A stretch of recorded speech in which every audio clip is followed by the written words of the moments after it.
إن الحمد لله نحمده ونستعينه ونستغفره ونستهديه ونعوذ بالله من شرور أنفسنا ومن سيئات أعمالنا. من يهده الله فلا مضل له ومن يضلل فلا هادي له، وأشهد أن لا إله إلا الله وحده لا شريك له، وأشهد أن محمدا عبده ورسوله. يا أيها الذين آمنوا اتقوا الله حق تقاته ولا تموتن إلا وأنتم مسلمون.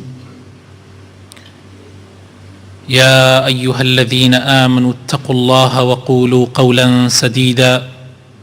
يصلح لكم أعمالكم ويغفر لكم ذنوبكم، ومن يطع الله ورسوله فقد فاز فوزا عظيما. أما بعد، فإن أصدق الكلام كتاب الله، وخير الهدي هدي محمد صلى الله عليه وسلم، وشر الأمور محدثاتها، وكل محدثة بدعة، وكل بدعة ضلالة، وكل ضلالة في النار. برایانی بەڕێز و خۆشەویستم، خوشکانی بەڕێز، یەکێک لە نەخۆشیەکانی دڵ نیفاقە، بە کوردی خۆمان دووڕوویە. نیفاق بۆیە پێی ئەوترێ نیفاق چونکە ژێربەژێر ئیشەکە ئەو کەسەی کە خەریکی ئەو ئیشەیە. دوو ڕووی هەیە، ڕوویەکی بەلای ئیماندارانە، دەرگایەکی کردوتەوە بەلای ئیماندارانە، گشتمان نەفەقمان بینیوە تونێل. دوو ڕووی هەیە، لەو دیوە لەگەڵ ئیماندارانە بە ڕوویەکی ترەوە تەعامولەکە و قساکە، لەم لاشەوە بەلای کافرەکانە بە ڕوویەکی ترەوە قساکە، لە ژێریشەوە ئیشی خۆی ئەکا کە ئیشەکەی زۆربەی جار دژ بە شەریعەتەکەی خوایە. نیفاق و دووڕووی خۆشەویستەکانم نەخۆشیێکی زۆر زۆر خەتەرە. خوای تەعالی لە قورئانی پیرۆزە ئەفەرمێ فی قلوبهم مرض، لەبارەی منافقەکانەوە فەرمێ دڵیان نەخۆشی تایە، فزادهم الله مرضا، ئەوەنەی ترە خوای تەعالی دڵیان نەخۆش ئەخا، زیاتر و زیاتر نەخۆشیەخا. ولهم عذاب ئەلیم بما كانوا يكذبون، وسزایەکی زۆر بە ئازاریان هەیە لە ڕۆژی قیامەتە بەهۆی ئەوەوە کە درۆیان بە بەرنامەی حەق و بە بەرنامەی خوا ئەکرد. نیفاق بەڕێزەکانم دوو جۆرە. زانایانمان نیفاقیان کردوتە دوو جۆر، یعنی دووڕوویی دوو جۆری هەیە، نیفاقی ئەکبەر و نیفاقی ئەصغەر، یان نیفاقی ئیعتیقادی، نیفاقی عملی. بە کوردی دووڕوویی دوو جۆری هەیە، دووڕوویەکی گەورە، دووڕوویەک بچووک، یان دووڕوویەک کە پەیوەندی بە بیر و باوەڕەوە هەیە، و جۆری دۆمیان کە بچووکەکەیە پەیوەندی بە کردار و گفتارەوە هەیە. بەشی یەکەمیان خۆشەویستەکانم، یعنی گەورەکەیان، نیفاق و دووڕوویە گەورەکە، خوا پەناماندا ئینسان لە ئیسلام دەرەکا، ئەیباتە ڕیزی کافرەکانەوە، چونکە ئەوانە کارەکانیان بیر و باوەڕانەیە، یعنی لە بیر و باوەڕ باوەڕیان بە ئیسلام نییە، لە ناو دڵ و لە ناخی دڵیانەوە باوەڕیان بە دینی خوا نییە. بۆیە ئەوانە حەسابیان لە قیامەتیشا زۆر خەتەرەوەکو ئیسا عەرزتان یەکەم لە دنیایشا لە ڕیزی کافرەکانایە، یعنی کەونە ڕیزی ئەو بەرەوە، بەڵکو بگرە لەوانیش خەتەرترن، چونکە کافر خۆشەویستەکانم ڕوبەڕوو دیارە ئەمە کافرە، بەرامبەرت وەستاوە، باوەڕی بە دینەکەی تۆ نییە، تۆش باوەڕت بە دینەکەی ئەو بە بەرنامەکەی ئەو نییە، بەرامبەرت وەستاوەتەوە دیارە، وازحە، ئاشکرایە، یان دژت ئەوێسێ و شەڕت لەگەڵاکە، یان وەکو لەگەڵتا ئەگونجێ و بەیەکەوە ژیان ئەبەنە سەر، ئەو لەسەر دینی خۆی، تۆش لەسەر دینی خۆت. بەڵام منافق کێشەکەی ئەوەیە دێ لەگەڵ تۆ نوێژەکە خۆی بە مسلمان دەرەبڕێ بەڵام ژێرۆ بڕە و زەربەی وا ئەدا لە مسلمانان جاری وا هەیە هەرگیز کافر ناتوانێت ئەو زەربەیە و ئەو لێدانە با لە مسلمانە بۆیە حسابیان لە ڕۆژی قیامەتە لە کافرەکان خراپترە ئەمانە هەندێک صفاتیان هەیە مەبەستمان منافقە گەورەکانە ئەوانەی کە تووشی نیفاقی گەورە بوون هەندێک صفاتیان تایە پێویستە ئێمە ئاگامان لە خۆمان بێ یەکەم تەرک الاهتداء بالوحی گوێ نادەنە بەرنامەی خوا و پەیامی خوا شوێنی بەرنامەی خوا ناکەون بەرنامەی خوا ناکەن بە دەلیل و ڕێپیشاندەریان خوای تعالی لە قورئانی پیرۆزە باسییانەکە فەرمێ وإذا قيل لهم تعالوا إلى ما أنزل الله ئەگەر پیان بوترێ بێن بۆ لای بەرنامەکەی خوا بۆ لای ئەوەی کە خوا دایبەت زاندووە با بە پێی ئەوە هەڵسوکەوت بکەین وإلى الرسول وبين بو خزمتي پیغمبر صلى الله عليه وسلم رأيت المنافقين يصدون عنك صدودا أبيني منافق كان برامبر توسنوا كاتيتو ألي بين بلا شريعتك إخوة بين بلا قرآن والسنة أوان هل أتشن وترأبن وبيتعقد أبن وخوان تيكدن وإذا دعوا إلى الله ورسوله ليحكم بينهم إذا فريق منهم معرضون ئەگەر بڵێ با قورئان و سنت بکەین بە حەکەمی نێوانمان داوەری نێوانمان ئەوە قورئان و ئەوە سنت بە ئەو لە بینمانە بێ پشت هەڵەکەن ئەمە صفەتی یەکەمیان صفەتی دووەمیان يدور مع مصالحه ئەگەر مەسلحەتی گونجا لەگەڵتانە تێ لەگەڵ مسلمانانە و ئەبێتە یەکێک لە ئێمە بەس ئەگەر مەسلحەتی نەگونجا یەکسەر ئەڕواتە ئەوبەر الروات أوبر زور آسايا للاي أنبرو أوبر زور آسايا للاي أنبرو أوبركا وإذا لقوا الذين آمنوا أجر بجن بإيمان داران خواي جورا أفرمي القرآن قالوا آمنا ألين إيمش وكو إيوا إيمان دارين بلام وإذا خلوا إلى شياطينهم بتشن بولاي ما موسى كانيان شيطان كانيان قالوا إنا معكم ألين إيما لقل إيوا ياين إنما نحن مستهزئون كاتي إيما ألين بمسلمان إيما لقلتانا إيمان من هناوا قالتيان بيكين قشمريان بيكين استهزائيان بيكين صفتك تل صفات كان ينخوش يسكانم الإفساد في الأرض حتى بيان بكري قندلي وخرابكاري لسر زويا أتشينن حتى بيان بكري خواي قورا وصفيانا كان فرمي ألا إنهم هم المفسدون ولكن لا يشعرون طبعا اوان انكاري اواكن الين ايما تشاكا كاري اگر برويت اللايان زوانيان دريجة بلام خواي تعالى وصفي انا كافرمي براستي اوان خرابا كارو قندلن واذا تولى سعى في الارض ليفسد فيها حرك بشتي هالكرد يكسر كوششكا لسر زيابو اوي خرابا كاري تيابتشيني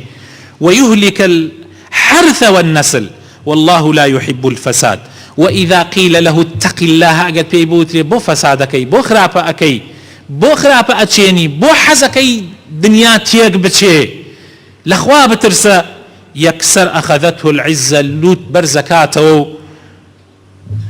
ترى بيو خويتي كداو عليم من أميو شاكا كاربم جا خوي تعالى فرمي فحسبه جهنم ولبئس المهاد بس يتي ئاگری جهنم باشترین شوێنێ بۆ ئەوانە ئاگری جهنمە بەڕاستی کە لەلای ئێمە خراپترین شوێنە بەس بۆ ئەوان مستحقترین شوێنە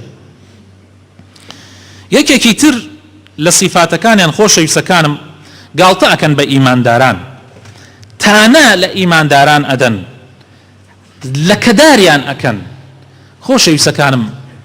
یعنی ئەم صفەتە صفەتی منافقی بچووک نییە بەڵکو صفەتی منافقێکی گەورەیە منافقە گەورەکان دائیمەن هەوڵیانەدا تانە لە مسلمانان بدەن لە کەداریان بکەن عیبداریان بکەن حەزیان ئەکرد دائیمەن لە ناو خەڵکا فەساد بڵاوە بێتەوە بوتری عەرە وەڵا ها فڵانە کەس چی کرد ها ماڵی فڵانە کەس چیان وەزە ها بنا ماڵی فڵانە کەس چی دائیمەن ئەو قسانە بڵاو ئەکەنەوە لە ناو خەڵکا ستری ناکەن تاوەکو خۆیانیش ئەگەر خراپەیان کرد خەڵق لۆمەیان نەکە. جا خوای تعالى أفرمي لبارينا ولئن سألتهم ليقولن إنما كنا نخوض ونلعب. كاتي طبعا أوان قال طبع إيمان دارانا كان قشمري بدينك إخواء كان قال طبع سنة كان في غمر كان صلى الله عليه وسلم كاتي بوتري بواتانا كان بوا كان يعني أقر مثلا بلقاها بيو كشيان كا ألين شي ألين إما قال طبعا حيث صعبة وعلين. جاء خوي تعالى أفرمي قل أبي الله وآياته ورسوله كنتم تستهزئون. يعني صعبة قشمري بخواكن ببلغكاني خواكن بآياتكاني خواكن بالسنتكاني بيغمر والربازي بيغمر أكن صلى الله عليه وسلم. آخر أول مجالي ويتيا قشمري تيابكي. جاء خوي تعالى فرمي قد كفرتم أفرمي بالراستي وكافرون لا تندال الربازي حق. جا زۆر خەتەرە برا بەڕێزەکانم هەر کەسێک ئەم سیفاتانەی تایە با فریای خۆی بکەوێ چونکە بەڕاستی ئەمە سیفەتی منافقی گەورەیە. سوێن زۆر خواردن دائیمەن ئەوانەی کە منافقن زۆر سوێن ئەخۆن هەر دەم بکەنەوە دەست ئەکەن بە سوێن خواردن بۆ ئەوەی خەڵک باوەڕیان پێ بکات چونکە خۆشیان هەر لە گومانە لە خۆیان. خوای تعالى فەرمێ اتخذوا أيمانهم جنة دائما سوێنەکانیان ئەکەن بە قەڵغان بۆ ئەوەی خەڵ باوەڕیان پێ بکات کەشف نەبن کە منافقن. فصدوا عن سبيل الله إنهم ساء ما كانوا يعملون. یەکێکی تر لە صیفاتەکانیان دڵخۆش ئەبن خۆشحاڵ ئەبن خۆشی ئەکەن کاتێ مسلمانان تووشی موسیبەتێک بێن. هەر ئەوەنە کەسێک تووشی موسیبەتێک هات یەکسەر ئەمان پێ ئەکەنن دڵیان خۆشە ئۆخەی دڵم مرتاح بوو فڵانە کەس تێکەوت لا حول ولا قوة إلا بالله. چی مصیبەتێکە تو حەسکەی مسلمانان تووشی مصیبەت بێن حەسکەی مسلمانان لە شوێنێکە لیان بقەومێ با هەر وڵاتێک لەسەر ئەم سەرزەویە خەڵک هەیە کاتێک ئەبینێ کۆمەڵێ مسلمان لە شوێنێکە تێکەوە نیاباریان لارە بێ یا تووشی کوشتار تووشی وەزعێک دێن ئەم دەست دێنێتە دڵاو ئەڵێ ئەو خەی مستحقن لا حول ولا قوة إلا بالله. یەکێکی تر لە صیفاتەکانی منافقەکان خۆشەویستەکانم ئەمر بە خراپە ئەکەن نەهی لە چاکە ئەکەن حەزەکەن لەسەر زەویە عادەت و دابە جوانەکان دابوونەریتە جوانەکان نەمێنێ حەزەکەن خراپە بێتە شوێنەکەی حەزەکەن کوڕ بە قسەی باوک نەکە حەزەکەن باوک گوێ بە ماڵ و مناڵی خۆی نەدا حەزەکەن ژن حەساب بۆ پیاو نەکە حەزەکەن پیاو لەگەڵ ژنیا دائیمەن خراپ بێ حەزەکەن دراوسێ وەل دراوسێ خراپ بێ حەزەکەن کار بەدەست لەگەڵ ملەتەکەی خۆیان خراپ بێ ملەت حەز لە کار بەدەستی خۆی نەکا و دوعای شەڕی لێ بکا. يعني ئەمە صفاتی ئەوانە ئەمر بە خراپە ئەکەن دائیمەن عکسی ئەوەی کە خوا باسی کردووە عکسی ئەوەی کە پێغەمبەری خوا صلی الله عليه وسلم باسی کردووە. خوای تعالى فرمي المنافقون والمنافقات بعضهم أولياء بعض ئەوانە خۆیان ئەبنە دۆسی یەکتری يأمرون بالمنكر وينهون عن المعروف. بەڵام ئیماندار نا ئیماندار ئەمر بە چاکە ئەکەن نەهی لە خراپە ئەکەن هەوڵی خەڵەتاندنی مسلمانان ئەدەن ئەمە یەکێکی تر لە صیفاتەکانیان هیوایەتیان ئەوەیە مسلمانان بخەڵەتێنن يخادعون الله والذين آمنوا هەوڵ ئەدەن بەڵام نازانن ئەوان قوڕەکەن بەسەری خۆیانە چونکە مسلمانان ئەگەر تو بتوانی لە شوێنێک شابیان خەڵەتێنی بەس ئەی لە قیامەت چیەکەی. ئەمە جۆری یەکەم. جۆری دووهەم خۆشەویستەکانم لە نیفاقی عملی ئەوەی کە باسم کرد وتم ئەمە لە ئیسلام ئینسان دەرناکات مسلمان لە ئیسلام دەرناکات بەڵام صفاتی منافقە ئەگەر زۆر بکات زۆر ببێتەوە ئەڕواتە ئەبێتە منافقێکی گەورە و ئینجا لە ئیسلام دەرەچێ خوا پەرامان بدە. بەڵام ئەگەر دانەدانای لەم صفاتانەی تیا بوو کە ئێستا عەرزتانەکەم ئەوە ئەبێ وریای خۆی بێ صفاتێک لە صفاتی دوڕوەکانی تایە. یەکەم خۆشەویستەکانم خیانەت لە ئەمانەت درۆکردن غەدرکردن جوێندان و قسەی پیس و دەم پیسی. خوای پێغەمبەری خوا صلی الله عليه وسلم فەرمێت چوار صفات هەیە لە صفاتی منافقین لە هەر کەسێکە هەبێ بەڕاستی ئیتر غەرقێکا لە نیفاقە. ئەگەر یەک دانەیشت تیا بێت صفاتێک لە صفاتی منافقت تایە ئەگەر ئەمانەتێک کەوتە لای خیانەتی لێ بکە ئیتر ئەمانەتەوە نییە من مەسەلەن دەفتەرێ بخەم مەلات بێژم هەڵیگرە بۆم ئەمانەت ئیسم وەزیفەکەت ئەمانەتە یعنی وەزیفەکەت ئەمانەتە ئیش و کارەکەت ئەمانەتە مسلمانێتە تەلا دەڵێ کاکە شتێکم بۆ بسێنە پارچەیە زەویم بۆ بسێنە خانوویەکم بۆ بسێنە کاکە دێتە دوو دوکانت هەیە ئەڵێ کاکە شتێکم پێ بدە بەس با ئەسڵ بێ ئەمانە خیانەتی تیا بکەی بەڕاستی صفاتێکە لە صفاتی منافق ئەگەر قسە بکەن درۆی تیا بکەن یعنی درۆ براینە بەڕاستی صفاتی ئیسلام نییە ئینسانی مسلمان ئەبێ ڕاستگۆ بێ ئەگەر وعدێک عهدێک و پەیمانێکی دا غەدری تیا بکە ئەگەر بۆ دەمەقاڵەیشی لەگەڵ کەسێکە زۆر دەمپیس بێ و جوێن فرۆش بێ یەکێکی تر لە صفاتەکان تەمەڵی لە نوێژەکانە بە تایبەت نوێژە جەماعەتەکان و بە تایبەت نوێژی عیشا و نوێژی بەیانیان ڕیاکردن لە کردەوەکانیان یعنی کارێکەکە لەبەر خاترەوەی خەڵک بڵێ پیاوێکی باش کەم زکری خوا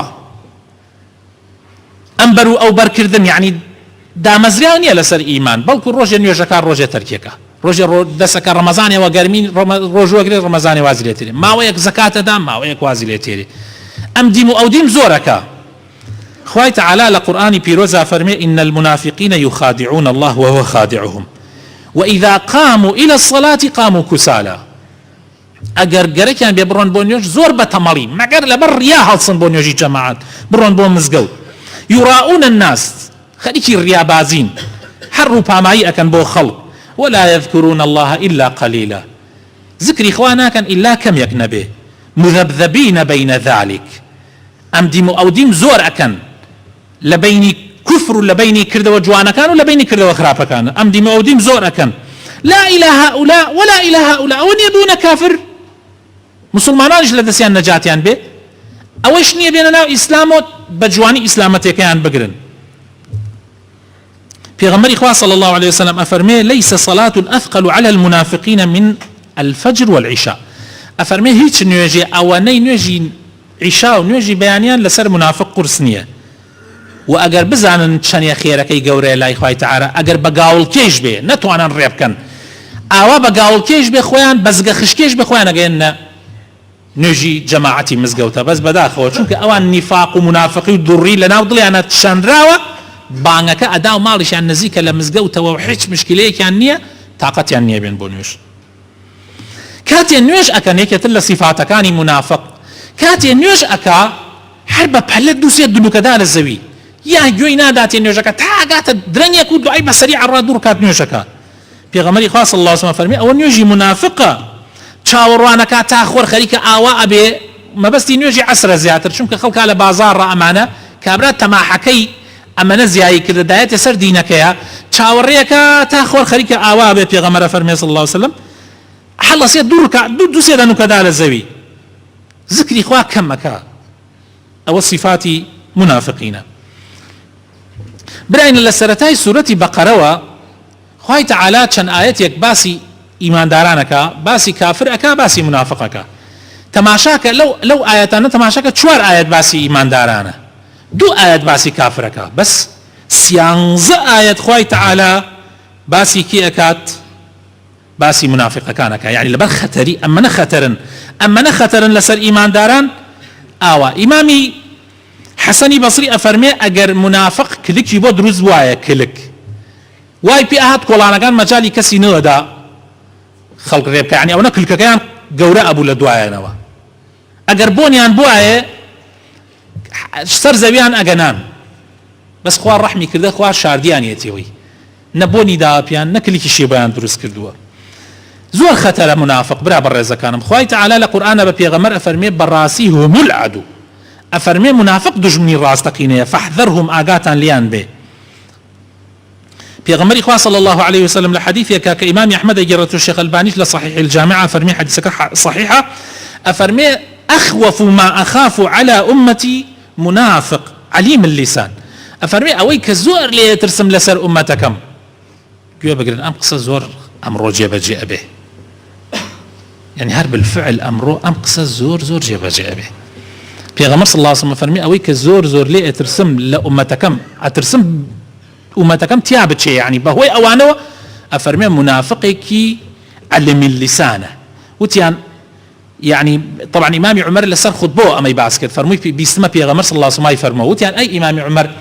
عليم اللسان أي منافق شون عليمة فرموي كاتي قصكاني قشتي حكمته بس كردوكانشي كردوي منافقة كاتي قساك باز دين بوكا أو لتو باشتر دين زاني بس نيوجيش ناكا هم زيادة السياسية كان هاي أنا يعني تنبيني أما نقص زانا أما زانا ديارن حركة يعني قصب كنتوا خلط يعني يكسر في غمر صلى الله عليه وسلم أفرمي آقاتان لو أنا بيت شوك أمانة براسي يعني سيري كردوابك تو سيري قسم مكة كابرا دي بدو قسا أم دنيا تبوء كاتا شامي شريف بس تو سير كردوكانيك بس هم چنيا كردوي هي كردو حساوة قسا حساو نية حذيفة كر يمان صحابي بيغمر بو صلى الله عليه وسلم فرمي عجيب أوي لزماني جارانا منافق خوي أشار دوا لزمان بيغمر صلى الله عليه وسلم أما صحابة بوا واباسيكا صحابي بيغمر بوا يشتان ماوا يعني دواي بيغمر إخوة أفرمي لزمان بيغمر منافق خوي أشار دوا بس مشكلة أوي إيسا منافق كان وآشكرا إيشا كان يعني منافق لزمان بيغمر خوي أشار دوا لبانو خويا كرده بياوكي باش لجيرو ايشيا كرد بس منافقي استا باشكرات جاتي اسلامك وجه من مسلمانيش او مشكلة كده جاء ما او زمان صحابة وابو جاء قريه زماني ايمت شيبه بيري ليب كرو زمان صحابة اشتان صحابة ماون هم الله خلقان يدروز بون اوابون خطري منافق دائما الراد دوستايتي كافرك اساسي كمنافقان دائما كافرين لمسلمان خوش تريك سيريانك كافر كان لمسلمان كان خوش تريك حزا كان دائما ريزي مسلمان تفريقي تيبكوي برتوازبن حزا كان دائما مسلمان سر شوربن حزا كان كافر ظالبي حتى تنانت منافق كان مزقوتي عن دروسا كرت بونا ناوي اجاوا تصور كان منافق مزقوت دروس كبالي مزقوتي عن دروسك بوي بكنا مقر خوان تاتيا مشاكل دروس كان على زماني في غمرة مزقوتي كان دروس كان في غمر صلى الله عليه وسلم بو غزايا تشوبو ماوي كي بيتشو هرق الرايه ويكسر رويش نبيري وتيان اي في غمري خوا مزقوتي كي جوان ما دروس كده حزقين جناب بيه كم نيوش توتي اي بيكي خواي قورا اياتي دا بزان دخواره وفرمي اقات ليبي او مزقوت ابو دان راوا ببيت مولقيك بود جايتي كردني مسلمانان وفي غمر صلى الله اقات ليبي نوجي تيانكي ناو نريان مسجد الضرار سير كن برا ورزقان مرجنيه كابرا بيتا مزقوت يا مزقوت دروسكا يا لا بيشو بي يا اما اتبياوي باش بي يعني مرجنيه